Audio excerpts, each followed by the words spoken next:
어, 이 말씀이 굉장히 저에게는 저에게 신앙관, 어떤 인생관을 이야기를 할 때 굉장히 좋죠. 사실 다윗의 신앙관, 인생관을 엿볼 수 있는 말씀이기도 하고요. 이 짧은 말씀 안에 굉장히 함축적인 그런 의미 있는 내용들이 굉장히 많이 담겨져 있습니다. 그래서 매우 중요하고요. 또 이번에 우리가 그 산상순 새벽기도 5일 동안에 나눴던 말씀들을 함축해서 놨다 이렇게 해도 될 과언이 아닐 만큼 아주 중요한 말씀이기도 합니다. 사실 다윗이 어떻게 그런 인생을 살았는지 이 오늘 131편만 봐도 다윗이 이런 신앙을 가져서 이렇게 살았구나. 다윗이 이런 인생관, 신앙관을 가지고 있었기 때문에 그런 어려움과 고난을 뚫고 지나갈 수 있었고, 그가 왕이 되고 그가 대단한 나라, 큰 나라를 이뤘지만 겸손하게 하나님 앞에 예배하면서 살았구나, 이렇게 생각할 수 있겠습니다. 그만큼 이 131편 이 말씀은 특히 목회자들에게 굉장히 중요한 말씀, 우리 지도자들에게 중요한 말씀이 될 수 있겠습니다.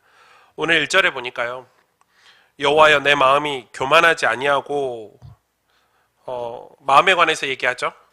다윗의 인생관입니다. 다윗이 자기 마음을 두고 이야기합니다. 내 마음이 교만하지 않겠다. 그리고 또 이야기하죠. 내 눈이 오만하지 아니하오며. 굉장히 중요한 얘기를 하고 있죠. 이 마음과 눈은 같은 거죠. 마음이 보는 거를 눈이 보고 있으니까. 그래서 이 마음과 사실 눈은 같은 작용을 하지만 서로 약간의 그런 차이점은 있겠죠. 하여튼 마음이 교만하지 않고 내 눈이 오만하지 않고, 여러분 시편 1편의 말씀도 그렇죠. 복 있는 사람은 오만한 자리에 앉지 않고, 그쵸? 교만한 자리에 앉지 않는 게 복 있는 사람이라. 멸망할 사람, 망할 사람들은 오만한 자리에 앉죠. 그것은 바람에 나는 겨와 같다고 그랬습니다. 여러분 이거는 성경 전체적으로도 아주 중요한 주제입니다. 그러면서 중요한 얘기를 하고 있어요. 내가 큰 일과 감당하지 못할 일을 하려고 힘쓰지 아니하나이다.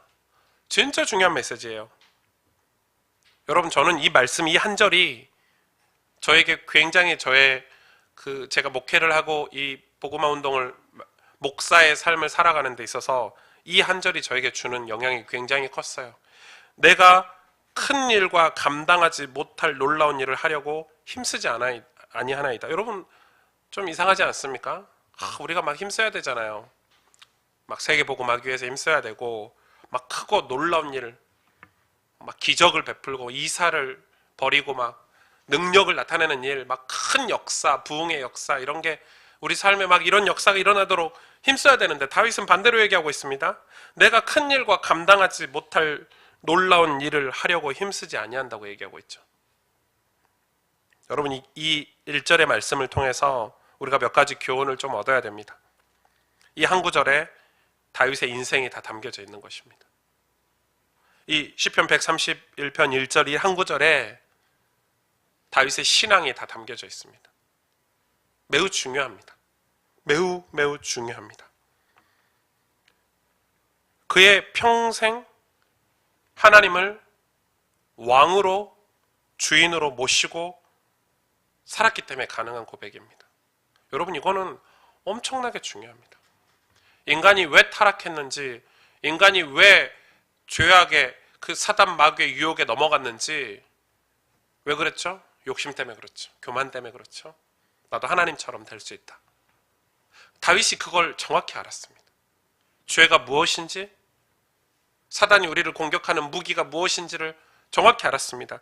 그래서 그의 평생의 여호와 하나님을 왕으로, 주인으로 모시고 살고자 애쓴 그의 노력, 그가 늘 애쓰고 신경 쓰고 마음 담았던 그 내용이 바로 이 1절의 말씀입니다.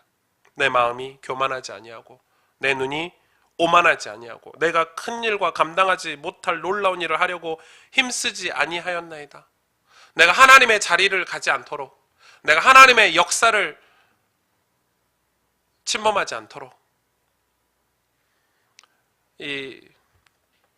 어떤 분이 저에게 찾아오셨어요.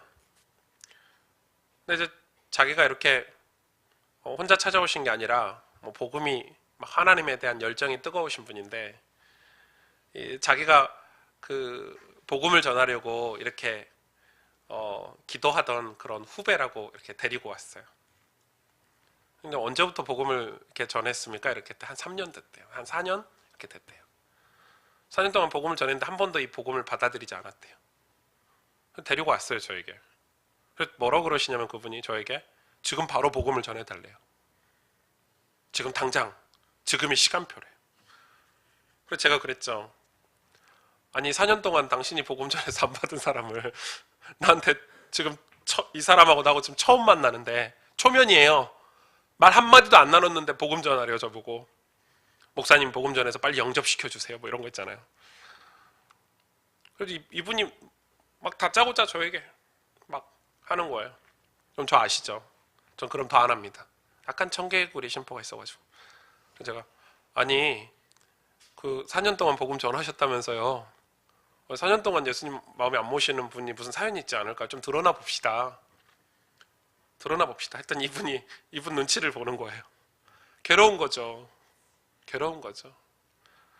그래서 이분이 막 이야기를 하는데, 너는 가만히 있고. 옆에 자기 후배한테 막 그러는 거야. 얘가 지금 마음이요. 강팍해가지고. 귀신의 역사가 있어가지고. 목사님 막 hy감을 꺾어주시고 빨리 복음 전해달래요. 제가 이분 그 데리고 오신 분 잠깐 나가게 하고 이분에게 제가 진지하게, 제가 좀 진지한 무섭게 생겼잖아요. 안 웃으면. 아주 정중하게 얘기했어요. 당신 하나님 안 믿냐? 내가 볼 때 당신은 지금 하나님의 일을 침범하고 있다. 월권하고 있다. 그렇게 해서 제가 저분을 강제로 영접을 시키면 그게 영접이냐? 저분이 예수님을 믿겠냐? 여러분, 우리가 정말 이 교만, 오만 이런 거는요 엄청나게 무서운 거예요. 다윗이 그걸 알았어요. 다윗이 몇 번 실수를 했죠. 인구조사도 하고, 그가 나라가 부강해졌을 때 잠깐 실수를 했어요. 오만해서, 교만해서. 자기가 이 나라를, 이 이스라엘 왕국을, 다윗 때 제일 부강했으니까요. 여러분, 유대인들은 다윗 왕을 최고로 칩니다. 역사상 가장 위대한 왕 한 명을 꼽으라면 다윗 왕을 칩니다. 역사적으로. 대단한 나라를 이뤘어요. 그리고 자기가 순간 착각을 했어요. 하나님이 다윗을 치셨죠. 엄청나게 화를 내셨어요, 다윗에게. 그것은 다윗을 사랑하시기 때문에 그렇게 화를 내시고 표현을 하신 거예요. 너 벌 뭐 받을래? 만약에 다윗이 아니고 다른 사람이었으면 하나님께서 대화도 안 하셨어요. 그냥 치시죠. 왜 그렇죠? 우리가 우리의 자리를 알아야 돼요. 우리는 하나님이 아니에요. 우린 신이 아니에요. 우리는 피조물이에요. 우리는 하나님을 경배하고 예배하고 살도록 창조된 피조물이에요. 인간이 그걸 자꾸 깜빡해요. 그래서 이 땅이 영원한 줄 알고 자기의 왕국을 건설하면서 살지요. 다 그렇지 않습니까? 여러분, 연예인, 정치인 뿐만 아닙니다. 우리도, 모든 시민들도 다 마찬가지입니다. 그러나 세상의 비바람 앞에 아무 힘도 못 내는 게 인간입니다. 작은 질병 하나에, 여러분, 감기만 걸려도 아무 힘도 못 씁니다. 인간은. 집에 재앙이 들이닥치고 암만 발견돼도, 교통사고만 나도, 내가 어찌할 수 없는 환경들이 내게 밀려오면 아무 힘도 못 쓰는 게 인간입니다. 그것뿐입니까? 죽음 앞에 꼼짝도 못합니다. 아무리 권세자라도, 세상에서 떵떵거리고 살았어도 죽음 앞에 서면 아무 힘이 없습니다. 그런데 어리석죠. 그때 가서 후회합니다. 그게 인간입니다. 이 다윗의 신앙 고백입니다. 다윗은 항상 종의 자리를 지켰습니다. 그가 항상 예배자의 자리를 지켰습니다. 그는 항상 하나님을 왕으로 모시는 종의 자리, 하나님을 주인으로 경배하는 예배자의 자리를 지킨 것입니다. 뭐가 증거죠? 다윗의 시편이 그 증거들이고 다윗이 그토록 사모했던 그 고백들이 다윗이 그렇게 살았다는 증거들입니다. 인간은 자신의 이름, 자신의 업적을 남기려고 하는 이 죄성을 가지고 있습니다. 그래서 큰 일, 감당하지 못하는 일을 너무너무 많이 합니다, 인간들이. 진짜 하나님 우리에게 맡기신 일을 하나님의 나를 향하신 하나님의 계획과 뜻을 찾으려고 하지 않고 인간이 자기의 이름을 드러내고 자기 업적을 남기려고 하는 감당하지 못한 일들을 합니다. 여러분 그렇죠? 그게 죄 아닙니까? 정치인들 보십시오. 감당치 못한 일들을 벌립니다. 전쟁을 일으키고 온갖 불법과 부정을 왜 합니까? 감당하지 못한 일들을 막 합니다. 그래서 사람들에게 피해를 주고 자연에 피해를 주고 큰 일을 막 하려고 합니다. 뭐 때문에 그렇죠? 욕심 때문에 그렇습니다. 그 욕심은 교만을 낳고 교만은 인간의 패망을 만들어냅니다. 단 한 사람도 자기의 이름, 자기 업적을 남기는 사람이 이 땅에서 행복하게 산 사람들이 없습니다, 여러분. 그렇죠? 저 우리나라 대통령들을 보면서 많이 느낍니다. 저분들은 그 유치원을 제대로 안 나왔나. 아니 권세와 권력은 5년밖에 안 되잖아요. 왜 5년 뒤에 일을 생각 안 하고 대통령을 하실까? 저는 조금 이해가 안 가요. 근데 제 아는 후배가 지금 정치인을 준비하는 후배가 있는데 그 친구가 그래요. 형님, 내가 이 조그만 정치를 맛봤는데 우와, 내 시야가 가리더라. 내 마음이 어두워지더라. 마치 내가 뭐가 된 것처럼 사람들이 나를 칭송하고 높이니까 내가 마치 뭐가 된 것처럼 야, 눈앞이 보이지 않더라. 그렇게 얘기하더라고요. 아, 대통령이 되면 그럴 수 있겠다. 다윗은 항상 종의 자리를 지켰습니다. 예배자의 자리를 지켰습니다. 왕이 되면 자기의 환경과 상황이 교만할 수밖에 없잖아요. 그것도 지금처럼 5년만 하는 왕입니까? 다윗 왕은 그 나라가 자기 거예요. 그 당시에 왕은 죽을 때까지 하는 왕이에요. 그쵸? 교만할 수밖에 없고 오만할 수밖에 없는 자리인데 다윗은 한결같이 종의 자리를 지켰어요. 그게 그의 예배가 그 증거고 그의 말씀 묵상이 그의 증거입니다. 여러분, 다윗은 엄청난 나라의 왕이 됐는데 말씀 묵상을 하루도 쉬지 않았어요. 우리는 조금 목사만 돼도, 담임 목사만 돼도 말씀 묵상 안 하거든요. 이런 건 신학교 때나 하는 거지. 이건 성도들이나 하는 거지. 남 가르치기는 잘하면서 하나님 앞에 무릎을 꿇고 예배하는 삶을 하찮게 생각해요. 교회를 조금만 다니면 그렇게 교만해요. 그런데 다윗은 항상 종의 자리를, 그가 죽기까지 말씀 묵상을 쉬지 않았다는 것입니다. 여러분, 오늘 말씀 굉장히 중요합니다. 그러면서 2절을 보실까요?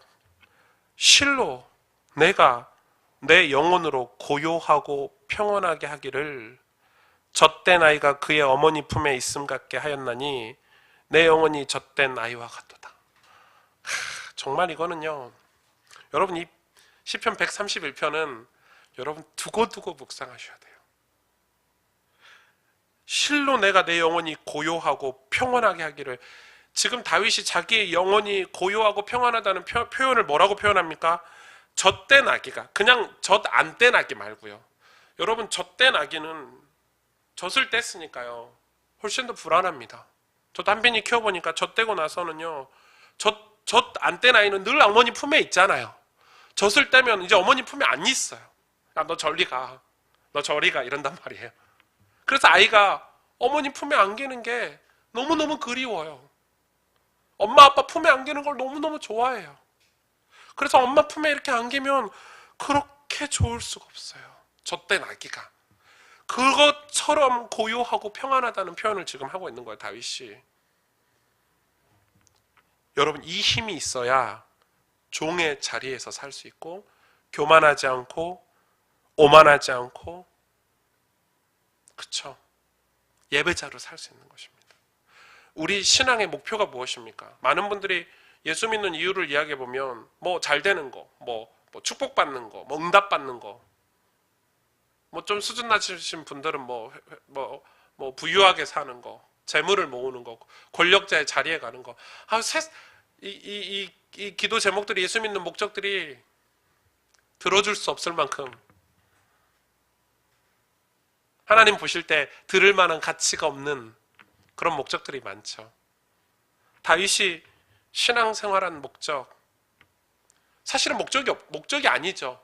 그가 그 광야에서 하나님을 만나고 나서, 그가 살아계신 하나님을 경험하고 체험하고 나서 그의 목적은 완전히 바뀌어버렸습니다. 내 영혼을 보기 시작합니다. 우리는 자꾸 밖을 보는데 다윗은 안을 봤습니다. 내 영혼이 고요하고 평안한 것. 여러분, 이게 얼마나 큰 축복입니까? 여러분, 이게 얼마나 놀라운 축복인지 여러분은 잘 모르실 겁니다. 여러분 생각해 보십시오. 여러분 영혼이 늘 힘들어하고 늘 여러분 영혼이 평온하지 않고 고요하지 않고 힘들고 어려운 거, 그거는 축복이 아닙니다. 아무리 돈이 많아도, 아무리 이 권세가 있고, 아무리 능력이 많고 큰 역사가 밖에 일어나도, 여러분 막 교회가 목사의 입장에서 이야기하겠습니다. 교회가 막 10,000명, 20,000명, 30,000명 부흥했는데 내 영혼은 고요하지 않다고 생각해 보십시오. 내 영혼은 평온하지 않습니까? 그러면 그거는 인생 행복이 아닙니다. 그렇죠? 아주 작은 일을 하더라도, 내가 작은 사역을 하더라도 내 영혼에, 내 마음에, 내 영혼에서 기쁨이 나오고 행복이 나오는 게 진짜 그게 행복 아니겠습니까? 내 삶이 온전한 거. 다윗은 그거가 신앙의 목표였습니다. 어떻게 하면 내 영혼이 하나님을 찬송하고 하나님께 감사하고 하나님의 말씀으로, 주님의 도우심과 위로하심으로 내가 평안할 수 있을까? 다윗은 이 비밀을 가졌죠. 여러분 시편 23편이 대표적이지 않습니까? 내가 사망의 음침한 골짜기를 다닐지라도 해를 두려워하지 않을 것을. 왜요? 여호와는 나의 목자시니 내가 부족함이 없으리로다. 그게 다윗의 고백입니다. 시편 1편도 마찬가지 아닙니까? 내가 오만한 자리에 앉지 아니하고 교만한 자리에 앉지 아니하고 주야로 여호와의 말씀을 묵상하는 것. 그래서 내 영혼이 시냇가에 심은 나무와 같이 되는 것. 여러분, 지금 우리 영혼을 들여볼 수 있는 여유가 우리에게 있어야 됩니다. 여러분, 이건 굉장히 중요한 거죠. 이게 진짜 축복입니다. 여러분, 이게 축복입니다. 이게 예수 믿는 사람의 축복입니다. 예수 믿는 사람이 좋은 차 타고 좋은 집 사는 게 복이 아닙니다. 속지 마십시오. 우리의 복은 내 영혼이 고요하고 평안한 것입니다. 언제 고요하고 평안해질 수 있습니까? 하나님 품 안에 있을 때. 그쵸? 젖된 아기가 엄마 품 안에 있듯이 우리가 주님 품 안에 있을 때. 왜죠? 우리는 하나님의 형상대로 영적인 존재로 창조되었어요. 하나님을 떠나 있으면 불안해요. 하나님을 떠나 있으면 눈이 어두워져서 세상의 것에 귀를 기울여요. 그리고 그것이 전부인 양 속아 살아요. 그래서 비바람이 불고 우리에게 고난이 찾아오면 염려하고 근심할 수밖에 없는 게 인간이에요. 어떻게 하면 다시 행복을 찾을 수 있죠? 하나님 품 안에 살 때. 물고기가 물속에 살 때 행복하듯이, 나무가 땅에 뿌리를 받고 살 때 행복하듯이, 인간도 하나님 품 안에 살 때 내 영혼이 고요하고 평안할 수 있어요. 여러분, 이 축복을 누리시길 바랍니다. 3절에 보니까 이스라엘아 지금부터 영원까지 여호와를 바랄지어다. 지금부터 영원까지 여호와를 바랄지어다. 어떻게 바랬습니까? 다윗이 어떻게 여호와 하나님을 바라봤죠? 여러분, 다윗의 일생은 우리 신앙의 모델이 될 수 있습니다. 그의 시편들은 엄청난 고백들이죠. 그런데 그의 시편들을 보면 주로 큰 거였습니까? 아닙니다. 다 작은 거였습니다. 어떻게 하나님을 사랑했냐? 다 작은 것들입니다. 내가 원수를 용서해주고, 내가 하나님 앞에 이 말씀을 묵상하고 작은 소리로 읊조리고 살아가는 것. 아주 작은 자기의 삶에서 아주 작은 것들, 가난하고 병든 자들을 돌보고, 다윗은 그의 원수의 아들을 자기 식탁에서 같이 밥을 먹였죠. 아주 작은 것들, 아주 작은 것들, 작은 것들에 충실한 삶을 살았습니다. 실제로 작은 것들에 충실한 삶이라는 책이 있는데요. 거기에 보면 이 이야기가 있습니다. 유명한 부자 얘기가 나옵니다. 진짜 큰 부자입니다. 지금으로 말하면 빌 게이츠 같은, 주커버그 같은, 마윈 같은 그런 부자겠죠. 그런 부자, 큰 부자, 많은 사람들이 그 사람을 칭송하고 높이고, 그래서 자기는 진짜 큰 부자여서 많은 돈으로 위세를 부리며 살았습니다. 그가 신앙생활을 했던 사람입니다. 교회를 다닌 사람인데 그 책에서는 러시아 정교회를 다닌 사람으로 표현되어 있습니다. 근데 그 돈으로 신앙생활을 했습니다. 사실 신앙생활을 제대로 못했죠. 그래서 이렇게 이 돈으로 사람들에게 자랑하고 과시하고 이렇게 살던 사람이 어느 날 이런 마음이 들었습니다.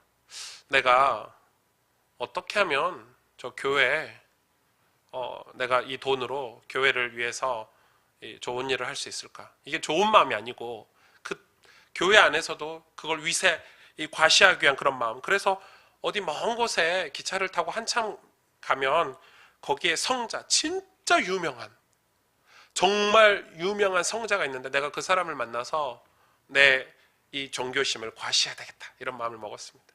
그래서 거기를 가려고 이제 기차를 기다리는데 그 마을 사람들이 다 이 부자를 배웅하려고 수많은 사람들이 나와서, 이제 이 부자가 성자를 만나러 간다니까 더 멋있어 보인 겁니다. 그래서 막 사람들이 칭송, 자기는 더 기분이 좋았습니다. 내가 성자를 만나서 내가 돈으로 또 이 교회 중요한 봉사거리를 찾아갖고 더 인기를 얻어야지, 이런 마음으로, 교만한 마음으로 기차를 탔는데 자기 자리에 가서 앉아보니까 바로 옆자리에 이 나이가 많은 노인, 옷을 허름하게 입은 노인이 바로 옆자리에 앉았습니다. 그래서 노인이 이렇게 한참을 가는데 노인에게 자기를 소개하고 또 자기 자랑을 했습니다. 내가 돈이 이렇게 많고 내가 이렇게 인기가 많고. 드디어 목적지에 도착을 했는데 기차 밖을 보니까 자기를 배웅했던 것만큼 그 목적지에, 도시의 마을에 많은 사람들이 모여 있는 것입니다. 아니, 어떻게 내가 온 줄 알았지? 이 부자는 또 그런 생각을 했습니다. 상상을 하는 거죠. 그 책의 표현이 그렇게 돼 있습니다. 또 누군가가 전해줬구나, 내가 온다고. 또 나를 맞이하려고 이렇게 많은 사람이 나왔구나. 자기가 내렸는데 아무도 자기를 쳐다보지 않는 것입니다.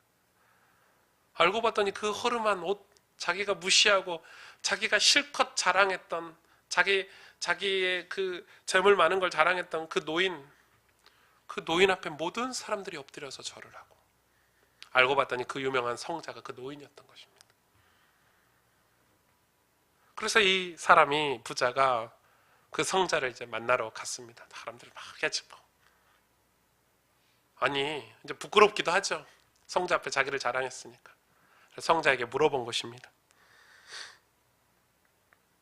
어떻게 하면 내가 또 교회 중요한 봉사를 이 돈으로 할 수 있을까? 이렇게 질문을 했습니다. 그랬더니 그 성자가 이렇게 얘기했습니다. 당장 집으로 돌아가서 가난한 사람들을 섬기십시오. 그 책의 내용입니다. 우리는, 여러분, 대단히 큰 일만이 하나님의 영광 돌리는 일이라고 생각합니다. 사실 우리가 하나님께 영광 돌릴 수 있는 게 많지 않습니다. 어쩌면 하나님은 우리의 영혼을 돌보고 우리의 영혼이 하나님 품에서 고요하고 평온하기를 원하실지 모릅니다. 내 영혼이 고요하고 평온하다는 것은 내 자리를 안다는 것입니다. 하나님을 주인으로 섬기고 하나님을 왕으로 섬기고 하나님을 예배하고 산다는 걸 깨닫는 사람입니다. 그게 하나님 품에 있는 거니까요. 그래서 내 마음이 교만하지 않고 내 눈이 오만하지 않고 내가 큰 일과 감당하지 못할 놀라운 일, 즉 내 이름과 내 업적을 남기려고 욕심부리며 교만하며 사는 삶이 아니라 하나님을 예배하고 매일 내 삶에서 주님의 말씀을 묵상하고 작은 예배들을 소중히 여기고 하나님 앞에 기도하는 걸 소중히 여기는 이 작은 일에 충실한 삶을 사는 것, 어쩌면 그게 하나님이 기뻐하시는 일일 수도 있습니다.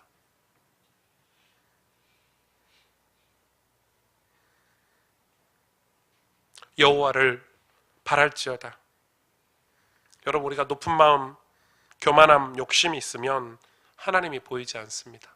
여러분, 그걸 경험해 보시죠. 경험하고 계시죠. 교만은, 오만은 우리로 하여금 하나님을 의지하지 못하게 만드는 것들입니다. 욕심은 우리의 마음을 닫아버립니다. 시야를 가립니다.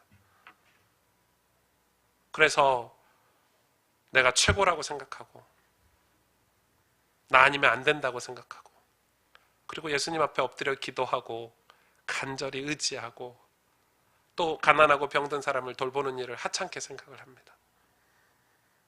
여호와를 바랄지어다.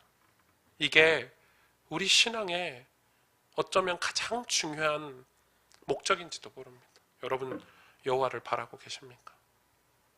여러분, 주님을 바라보고 계십니까? 정말 하나님을 의지하고 계십니까? 여러분, 정말 예수 믿고 계십니까? 정말 신앙생활하고 계십니까? 그게 진짜 은혜입니다. 지금부터 영원까지 여호와를 바라는 것. 우리가 죽는 날까지, 하나님의 부르시는 그날까지 여호와를 우리 삶 속에서 바라는 것. 우리의 예배, 우리의 작은 하나님 앞에 드릴 수 있는 기도들, 묵상들, 그리고 우리 이웃을 사랑하는 것들, 이게 작은 일들이 아니라는 것입니다. 그런 일들을 통해서 하나님은 하나님의 일들을 또 행하십니다. 여러분, 우리의 신앙이 이 속에 있어야 됩니다. 저는 목사로서 오늘 이 131편 말씀을 늘 되새깁니다. 제가 신학교 때 저희 교수님께서 주신 말씀입니다. 너희들이 이 말씀을 잊지 말아야 될 거다. 그때는 잘 안 들렸죠. 아, 무슨 우린 교만 안 해. 내가 무슨 오만할 일이 있어 이랬는데, 여러분, 목사 안수 받자마자 교만했습니다. 저는 목사 안수 받자마자 말씀이 들리지 않았습니다. 아, 내가 목사인데 이러면서. 목사는 종입니다. 원래 목사의 이 단어는 종이란 단어입니다. 종으로 사는 것입니다. 하나님의 종으로, 주님의 종으로. 그런데 얼마나 교만합니까? 여러분, 우리가 오늘 이 말씀, 여러분의 영혼이 정말 고요하고 평안하기를 원합니다. 그게 우리 신앙의 목표가 되고 그게 우리 예수 믿는 이유가 되기를 원합니다. 여러분, 절대 그렇게 살 때 우리 인생을 뺏기지 않습니다. 사단에게. 세상에 절대 뺏기지 않습니다. 그렇게 사는 사람들은. 여러분, 하나님의 축복을 받게 될 것입니다. 하나님이 그런 자에게 기업을 물려주겠다고 약속하셨습니다. 내 유업을 물려주겠다고 약속하셨습니다. 그런 사람의 자녀들이 예수를 믿고 그런 사람들을 통해서 가문이 복음화되고 그런 사람들을 통해서 교회가 건강하게 성장할 수 있는 것입니다. 함께 기도하겠습니다.